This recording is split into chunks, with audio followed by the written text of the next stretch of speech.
Saxony-Anhalt votes September 6, 2026, in a regional election that could realign who governs the eastern German state. Weeks out, the contest is on a knife edge, with the outcome still to be decided at the ballot box on September 6. The alternative for Germany is polling at 41%, the Christian Democratic Union at 27%, a 14-point gap that leaves neither side holding a majority on current numbers. The AfD says it wants to govern alone. Minister-President and CDU top candidate Sven Schulze says neither the AfD nor his current so-called Germany coalition currently has a majority, and he has pledged to block the AfD from taking power.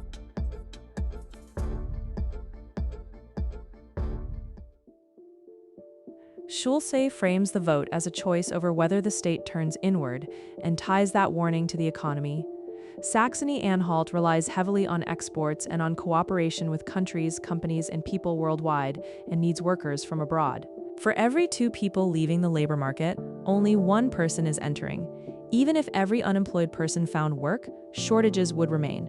The gaps would hit healthcare, hospitals, nursing, and agriculture. In practice, that means hospitals, care homes, and farms already short-staffed would face deeper gaps if the state closes itself off.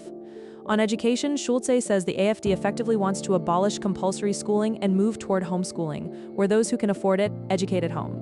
This account comes from a single interview without broader independent confirmation so far. What remains unresolved is whether Schulze can close a 14-point gap before September 6th, whether 41% is enough for the AfD to govern alone, or whether a blocking majority can be assembled to keep it from power, and whether voters in an export-dependent, worker-short state choose openness or an inward turn that will determine who staffs its wards, farms, and factories for years.